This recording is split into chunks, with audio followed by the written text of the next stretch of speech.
Oh, my grandma had it. Yep. My mom has it. Yep. I'm going to have it. Not necessarily supported by literature. And there are ways that we can start moving differently, start treating our body differently so that we don't chronically develop in this way. How's it going, everyone? Welcome back to another PT Pro from the Optimal Body Podcast. I'm Dr. Dom. I'm DocJen. And today we're going to be talking about Dowager's hunch, or that little hunchback that you might notice as people start to get older. Am I going to have it? How do I prevent that? Let's chat it all through.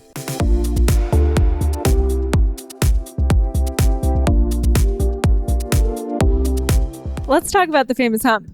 This is Dowager's hump. Dowager's hump, the famous hump. This is that hunchback a lot of people often complain about, and it's actually maybe becoming more popular. I think that a lot of people kind of just grow up almost in the fear of like, am I going to have this hunchback? Am I going to develop that? How can I prevent that from happening? I will say that, especially in the literature, when we look at who most commonly has this Dowager's hump, it's more prevalent or more present in older populations. And really what it means is that curve in your thoracic spine, which we know is kyphosis, where you kind of curve forward in your upper spine, gets above like 40 degrees. Assume the cell phone position. Like, what do you immediately do? You bring your head forward, you slouch your shoulders, you're in already that forward posture. One of the things that we see is really common is this tightness in the front of the body, or the front side of the body. Your pecs, your core, your hip flexors, they are all a lot tighter versus the back side of the body. We have weakness or laxity in the back muscles of the body. It almost becomes that typical and very literature upper cross syndrome. Yeah. Where we have tightness here, tightness in the back of the skull, up into the upper neck area, and then weakness in the upper shoulder blade area, weakness in the front of the neck. Like, that is upper cross syndrome. It's a very basic way of being able to look at tight, weak. Along with upper cross, you can potentially see a lower cross syndrome as well, which is like tight hip flexors, weaker glutes, tighter quads, more lax hamstrings. Because we are constantly kind of in this forward posture, we're causing a shortening on the front side of the body and a lengthening on the back side of the body. And that can have a lot of profound consequences as we age, because as soon as we start bringing our head and our shoulders forward, we're changing how our body stands on our base of support, being our feet. As soon as we bring our head and shoulders forward, we might need to stick our butt out and arch our low back. And you also see people who have this Dowager's hump start to develop balance issues, postural issues walking, and just their sensory systems, but start to get a little less efficient as we age. And I think a lot of it might have to do with our positioning. I've discussed or had lives or anything with like a pelvic health therapist. They talk so much about posture, and there's a reason, because our posture dictates how our muscles are going to work in this pressure system that makes up our trunk, where air comes in and our air comes out. Like Dom said, you're like disrupting not only your gait, but maybe you're making smaller steps because you're afraid you're going to fall. And your proprioception and the way that you're moving in space is all a little bit off. The best thing when we're going through literature is to see that it's not genetic. Oh, my grandma had it. Yep. My mom has it. Yep. I'm going to have it. Not necessarily supported by literature. And there are ways that we can start moving differently, start treating our body differently so that we don't chronically develop in this way. Like, this is something that develops over time. It's not like an acute, I had an injury and suddenly I wake up with a Dowager's hump. No. You're not going to be walking around supporting yourself with great posture, great breath, moving through life, and then all of a sudden wake up with this forward posture. It's something that develops over years and years and years. Anytime we're talking about the way that our muscles are working, whether we're talking about shortening or lengthening or whatever it is, that means that we're causing an effect on our structure. It's not just, this is the structure I'm born with. You're probably not born with it, so it's not genetically handed to you.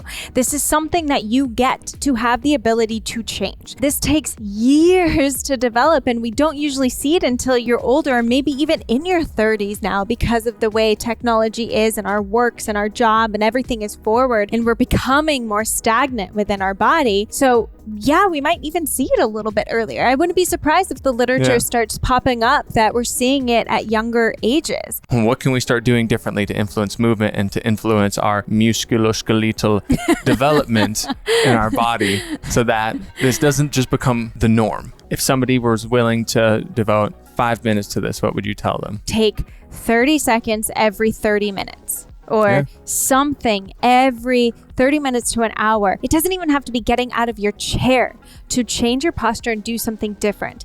You can, like Dom is doing, bring your hands behind your head, open up your chest, reach your shoulders back and forward. Don't be afraid to round, but then don't be afraid to go the opposite way, right? Put your body in all ranges of motion, side bend, rotate. You could do all these things in your chair, and you can have a reminder that pops up every 30 minutes, every hour, that reminds you, do something to move. The most fundamental, most important thing is that we're not stagnant. The 30 for 30 rule, every 30 minutes, 30 seconds. If you do that through an 8-hour day of work, that's 8 minutes. If you're doing that every 30 minutes, that you're going to be adding 8 minutes of movement in throughout your day. And it's amazing how much that 8 minutes will change your pain and change the way that you're feeling your body at the end of the day when you get home. Say this is something you do during your 30 seconds that you're getting up is just a wall or a doorway pec stretch. Right? Huge. And you can do it with your hand a little higher, a little lower. You can feel where that changes the stretch throughout your chest. That'd be an incredible one to do. And another way to kind of progress that if you're up against a wall is to do kind of the thoracic rotation that we do when we're against the wall, where you're dragging your arm in a big long circle around the wall, opening up,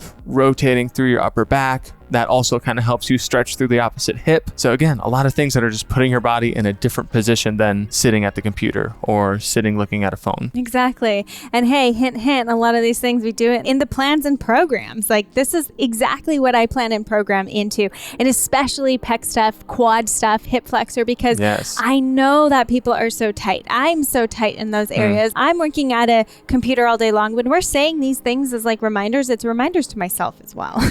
I know I get to move a little bit more. I see when friends are wearing the Apple Watches and getting pings like, oh, I need to stand and move a little bit. I think that's cool. Like if you have something that's reminding you to stand and move and not sit too much, that's cool.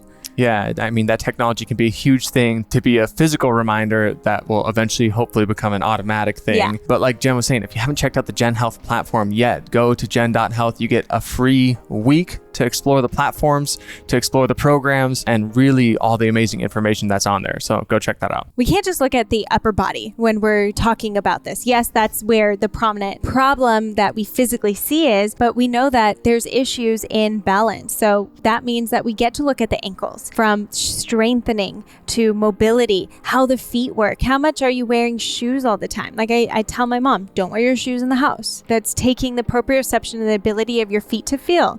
Do not wear your shoes in the house. Like I get floors are cold. I wear socks, but at least something to give you more awareness and feedback of the ground is going to help that proprioception, which helps your balance. Really, in the research, it said the first line approach should be physical therapy. But the thing that I liked is it wasn't just like, okay, do these exercises. It had this multi-directional approach of working on balance, working on your somatosensory systems, which is balance, our vestibular system, which is that inner ear device that tells us, which way's up and how to stay upright, along with doing a lot of these different stretches, like we're talking about your hip flexor stretches, ankles, along with chest stretches and then back strengthening. So it was really this multi-directional approach where if we're starting now when we're in our late 20s, early 30s, or if you're noticing some of these things starting to develop, like start now before you really get later in life and notice, oh wow, I really have progressed down this path and I'm now having a lot of these more end stage symptoms. And it's never too late to start too. And I think that's what's so important. I remember one of the photos, this was like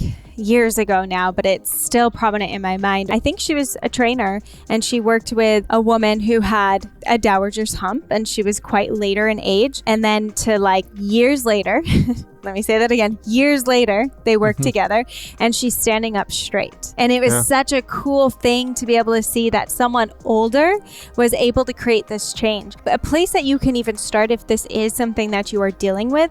How much are you on the ground? How much are you laying on your stomach and trying to like, can you look up? Can you like get yourself on your stomach, get yourself on your forearms, kind of get into like a Sphinx pose, I think is what it is in yoga, and starting to open up the upper body, which the front of the body, which we're talking, and start strengthening and pulling in the back. And can you do just 2 to 5 minutes of laying on your belly? You know, how does that feel? How can you start to change your environment, change what's happening in your body? Thanks so much for joining us. I hope that you feel a little bit better. You feel a little bit more in control. And what are you going to start doing right now? Let us know in the comments below, because you're going to help inspire other people knowing that you're taking action on what you're going to start doing today.